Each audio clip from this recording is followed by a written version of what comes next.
पूर्व प्रधानमंत्री भारत रत्न इंदिरा प्रियदर्शिनी गांधी की पुण्यतिथि और पूर्व उप प्रधानमंत्री सरदार वल्लभ भाई पटेल की जयंती के अवसर पर उनके व्यक्तित्व और कार्यों पर आधारित जनसंपर्क विभाग द्वारा लगाई गई फोटो प्रदर्शनी का शुभारंभ आज साइंस कॉलेज मैदान स्थित ऑडिटोरियम में मुख्य अतिथि गृह मंत्री ताम्रध्वज साहू ने किया।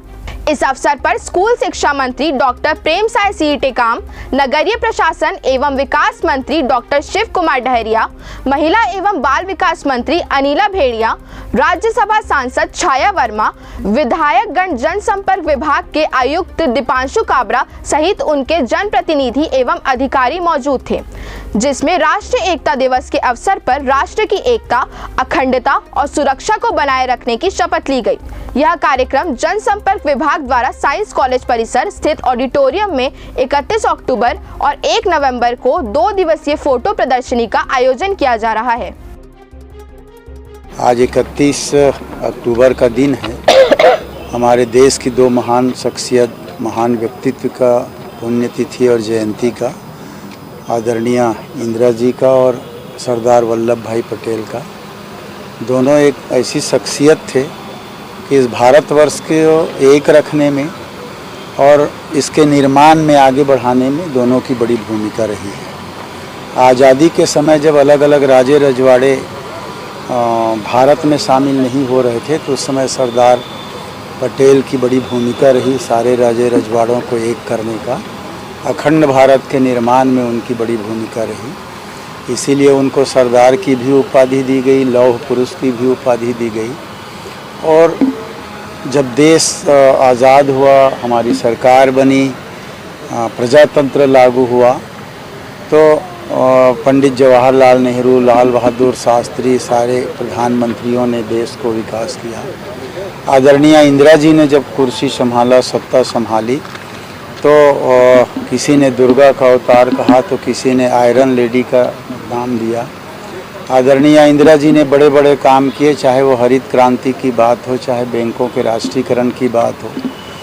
विदेशों से लाकर अनाज का उपयोग यहाँ किया जाता था, पर जब पंचवर्षीय योजना जवाहरलाल नेहरू जी ने लागू की, एक वर्ष में एक चीज़ों को पूरा देश में ला करने का, तो 5 साल के लिए योजना, फिर अगला 5 साल आगे बढ़ाते हुए इंदिरा जी ने, जिनको प्रियदर्शिनी भी कहा गया, लागू की। और उसके कारण आज देश विश्व के नक्शे पर अपने नंबर 1 के स्थान में बनाया। चाहे वो मिसाइल की बात हो, परमाणु परीक्षण की बात हो, हरित क्रांति की बात हो, देश की एकता और अखंडता की रक्षा की बात हो, तो दोनों को आज हम लोग उनकी फ़ोटो प्रदर्शनी शुभारंभ किया गया, ताकि हमारी आने वाली पीढ़ी को मालूम हो कि हमारे देश का इतिहास क्या है, कैसे कैसे लोग हुए हैं जिन्होंने देश के लिए अपनी जान दी, देश के लिए अपना कुर्बान किया, और राष्ट्रहित ही उनके लिए सर्वोपरि रहता था।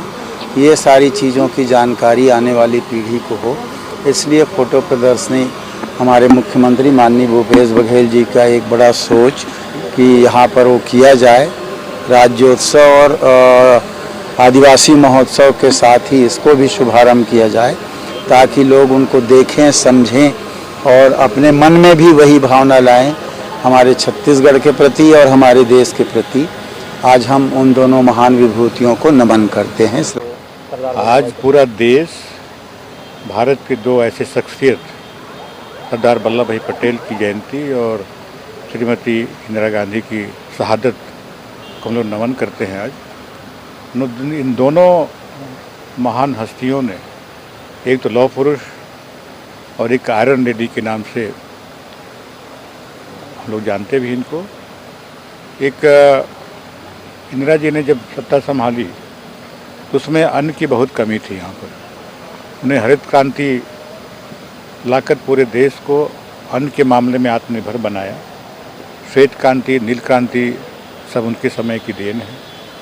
इंदिरा जी के प्रति पूरे देश में और विशेषकर आदिवासियों में उनके प्रति विशेष रूप से लगाव था। इंदिरा जी जहाँ भी जाती थी और बिना आदिवासियों से मिले उनका दौरा पूरा नहीं होता था।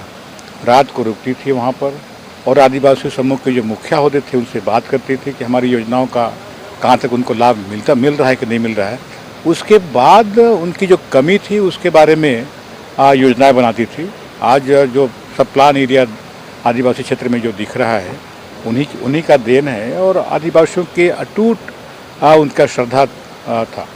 जिस समय उनकी हत्या की गई तो कई आदिवासी परिवारों के यहाँ चूल्हा तक नहीं जला। उनका ये मानना था कि हमारी माँ अब नहीं रही, तो ऐसे और उन्होंने पूरा संस्कार भी किया। तो ऐसे नेता का आज हम लोग स्मरण कर रहे हैं, उनको नमन कर रहे हैं, जिन्होंने इस देश को आत्मनिर्भर बनाया, इस देश को अखंडता और एकता के सूत्र में पिरो कर रखा। आज उनको नमन करते हैं।